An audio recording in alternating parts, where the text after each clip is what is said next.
Hello guys, welcome back to another video, and today we are reacting to Film Theory, How to Beat Freddy Krueger, A Nightmare on Elm Street with Dead Meat by the Film Theory. So, subscribe, like the video, hit that bell, link down in the description to my second channel, subscribe to my second channel, like all the videos on my second channel, click the bell on my second channel, and down in the description below is my Twitch, follow my Twitch, and down in the description below is my Reddit, follow my Reddit, post my Reddit, and down in the description below is my Discord. If you want to join there, join there. Do all of those things right now, because if you don't, I'm gonna be very sad right now. Then come back to this video. I'll be waiting. Alright, you're back. You've done all of those things right now? I'm pretty sure you have. Hopefully you have. Because if you didn't, I'm gonna be very sad. Gonna be very sad. See ya guys. In 3, 2, 1, let's react. 1, 2, MatPat's coming for you. 3, 4, with a theory about gore. 5, 6, throw some science in the mix. 7, 8, gonna settle the debate. 9, 10, Freddy won't kill again.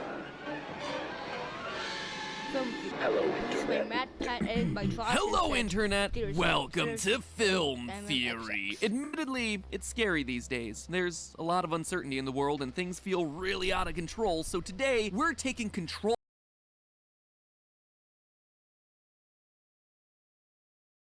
Horror cinema, one who attacks when we're most helpless, when we're asleep, and we're beating him at his own game. We're learning how to defeat the dream killer, Freddy Krueger. I don't know. Loyal theorists, I know he's like the person that murders, I'm pretty sure, but I don't really know much about him. I know he's in horror movies, he's very scary, but, you know, I don't really know much of him, because I haven't seen his movies. Because I'm too scared to watch it. I'm too scared to watch Freddy Krueger. Alright. Happy MatPat wants to take you on a stroll down memory lane to the time when he was a wee little child and still went to Blockbuster. For you see, kids, in those days, Blockbuster still existed. Now, I love the video store. I mean, the only state that Blockbuster is actually in now is Alaska. That makes sense, because Alaska, I'm pretty sure, is the least populated state. Or is it Wyoming? I don't know, but it's one of the least populated states, so there's Blockbusters there. I'm pretty sure there's only like 5 Blockbusters out there in the world, because everyone's starting to go to Netflix. Yeah.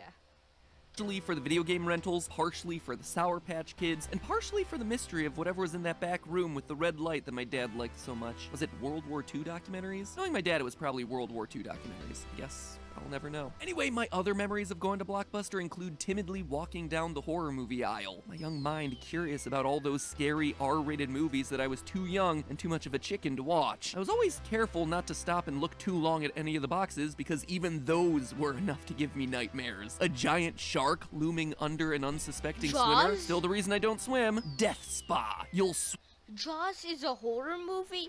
Is Jaws a horror movie? If Jaws is a horror movie, leave it down in the comments below. I'm pretty sure Jaws is not a horror movie. No. Jaws is not a horror movie, alright? No. Death Spa. You'll sweat blood. Uncut, unedited version.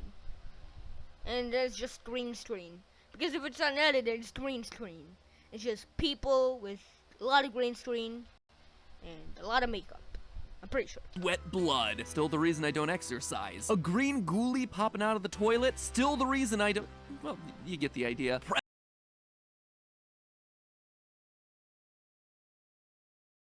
Classics that dominated those VHS displays, A Nightmare on Elm Street is probably the most memorable. For one, just because there are so many of them. After the original came out in 1984, the Nightmare on Elm Street franchise created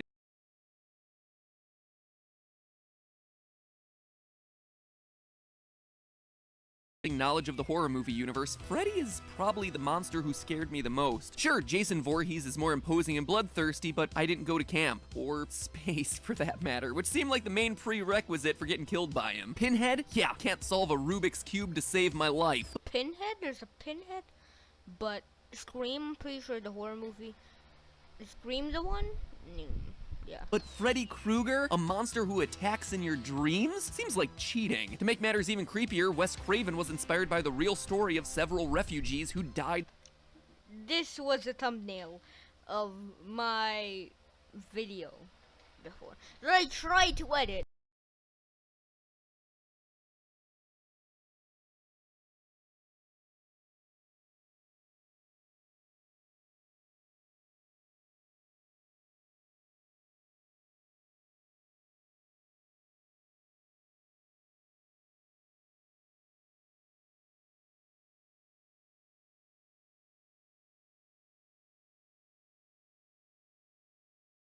It's like 2 gigabytes or something, but it came out for 6 hours and it wasn't even good. The audio wasn't lined up to the video, so I'm not gonna upload that. Very, definitely not. Suddenly and inexplicably in their sleep. Something we just talked about recently over on Game Theory, in fact. Link is Yeah, Death by Nightmare, try to fall asleep. That was the thing that's the video that I reacted to. in the corner. But yeah, Freddy is not only inescapable, he's actually based on something real. What defense do we have against all of that? None. Real? Or so I thought for the last Freddy Krueger is inspired by a true story. 25 years. But friends, today it's time to put Freddy to sleep for good. That's right, theorists.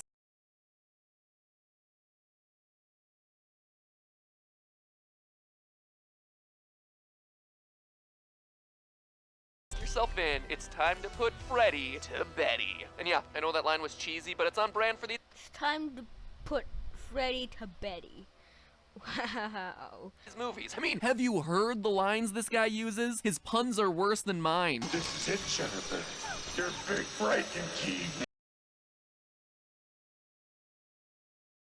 The first step in learning how to defeat Freddy Bad pun, bad pun. Krueger is to study all the times that he's been defeated in the past, to see if we can get any pointers from there. And so I called in the expert, the master of all things horror and gore here on YouTube. It's none other than James A. Janice from the YouTube channel Dead Meat, the man who is most known for counting all the dead bodies in every single horror movie out there, a concept that Alright. I may or may not have ripped off from my Disney Death series. I just love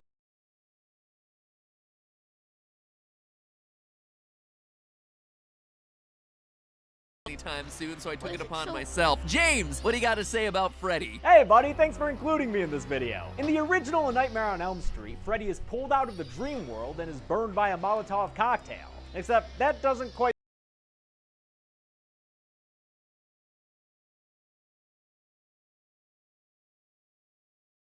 Apparently, Freddy's life Why is it so silent? I don't know. force is roughly the same as Tinkerbell's. Because if you ignore them, they die. Only in Freddy's case, he comes back, and in A Nightmare on Elm Street 2, Freddy's Revenge, he possesses a teenage boy to kill for him, until his girlfriend sees the only way to defeat Freddy is by kissing him and freeing her boyfriend's soul that's trapped inside of him. In A Nightmare on Elm Street 3, Dream Warriors, Freddy is a terrorizing a pediatric psych ward, and we get the backstory that he's a real son of a nun whose bones need to be laid to rest. This time he's killed when his bones are doused in holy water and topped with a cross because of the power of Jesus, I guess. A Nightmare on Elm Street 4, the Dream Master, gives Freddy the Medusa treatment when our new final girl Alice recites a nursery rhyme and makes Freddy look at his own reflection. That causes the souls inside of him to rip him to shreds. One of his souls is played by Linnea Quigley. Fun fact. The fifth installation, the Dream Child, has Freddy lose to his demon apprentice who turns Freddy into a baby. It's just as stupid as it sounds. Other installments Freddy Krueger turned into a baby? What is that? kill Freddy via bomb, decapitation, throat attack. So basically, we've got two takeaway lessons here. One, there is no reliable or consistent way to kill Freddy and prevent him from ever coming back. And two, not even dream demons are immune to dope rhymes.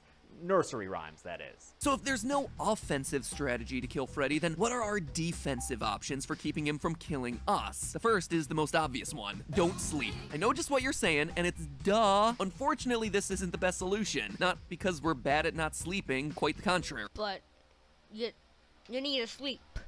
you really need to sleep, so that's gonna be a problem. In fact, according to the CDC, 1 in 3 Americans isn't getting enough sleep, and that's without us even trying. No, the problem is that we will always end up falling asleep at the end of long periods of staying awake. Always. You will always fall asleep after anything. If you not slept in a while,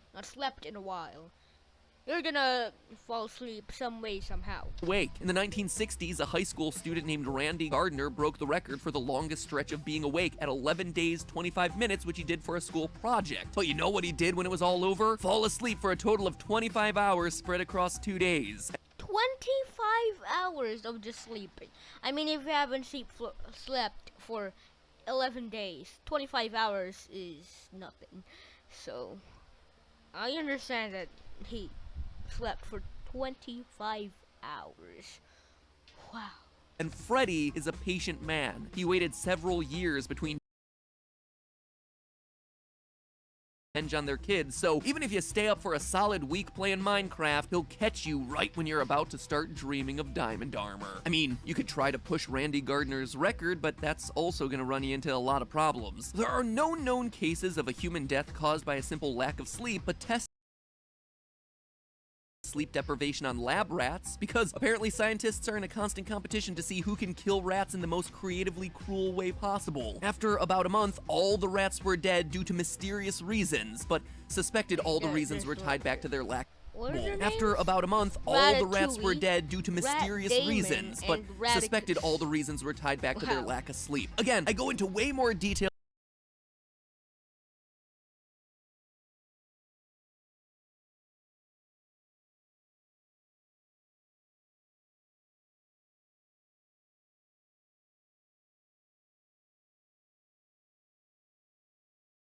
identical to that of rats, but there's no reason to believe it's probably like 2 weeks.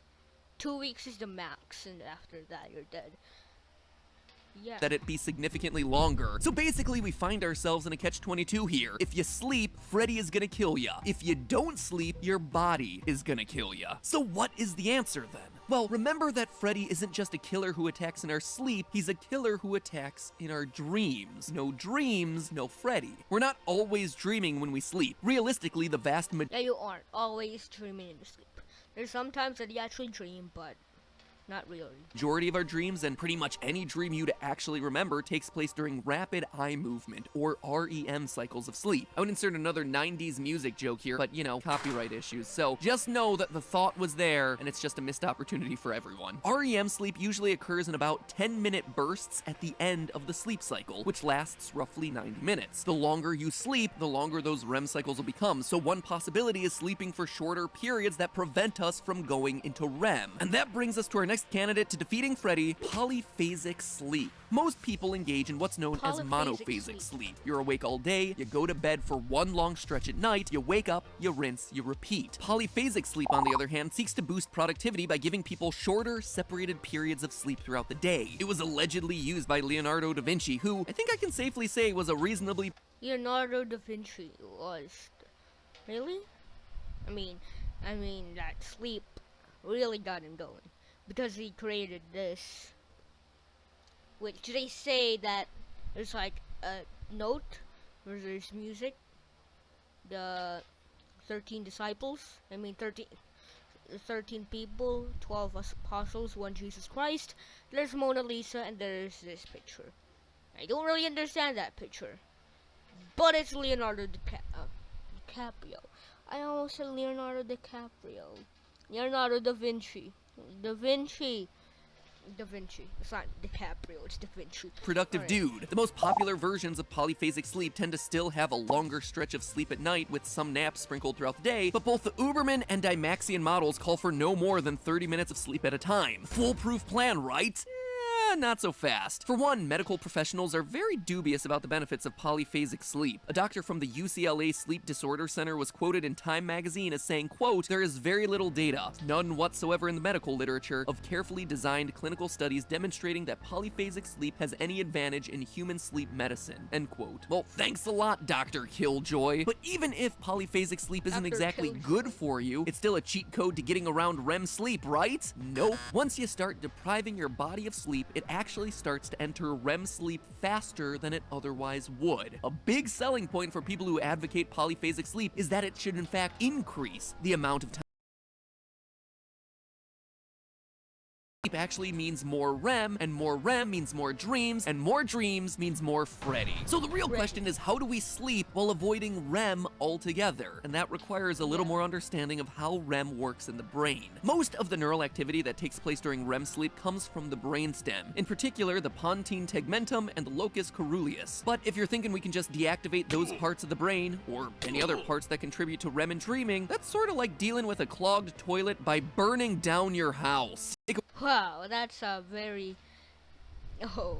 Away much function from the brainstem, and all of a sudden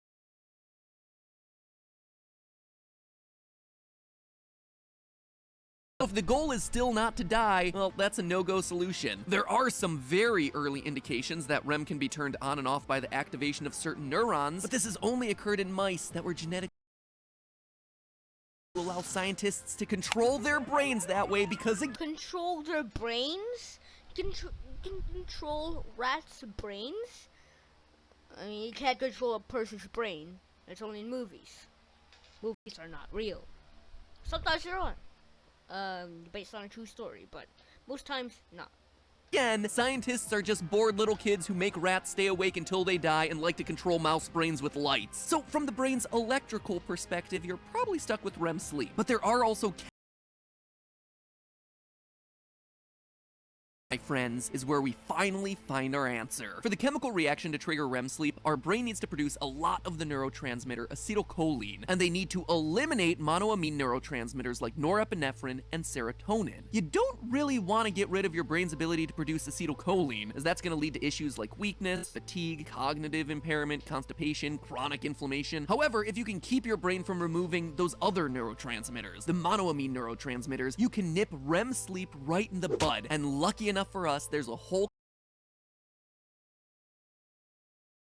inhibitors, also known as MAOIs, are a class of antidepressants that were developed in the 1950s and are still being used today, though less often than the selective serotonin reuptake inhibitors, or SSRIs, that many are familiar with, to treat things like panic disorders, atypical depression, PTSD, and other conditions. The whole job of MAOIs is to promote the brain's production of the exact neurotransmitters that the brain needs to sweep away in order to produce REM sleep. People who take MAOIs have been observed to have their REM sleep effectively eradicated from their nights. Eradicated, so you can't dream when you take those drugs. Alright. Now, I know what you're gonna say. Okay, Matt Pat, but there's always a catch. Now you're gonna tell me that not having... Yeah, there's always a catch to any game, any film theory / game theory video. There's always a catch. Always. REM sleep is gonna make your eyes bleed or turn your toes into cocktail sausages or something weird. And I understand why you'd think that. I do like throwing in that there's a catch. But in this case, the twist is that there is no twist. Multiple scientists have described people without REM sleep That is impossible. Alright. as experiencing no real defects and being at no particular health risk. So interestingly enough, if you've got panic attacks or PTSD as a result of Freddy Krueger, the same drugs that you would have taken to address the effects are actually the same drugs that you're gonna need to get rid of the cause in the first place. Those are the things that are gonna keep you safe. More monoamine neurotransmitters equals less REM sleep equals zero Freddy. Wait a second. If Freddy Zero Krueger Freddy. is defeated by antidepressants, does that mean that the whole Nightmare on Elm Street franchise is about mental illness? This idea of a silent killer, one only you can see that operates in your brain and can be deadly if it's not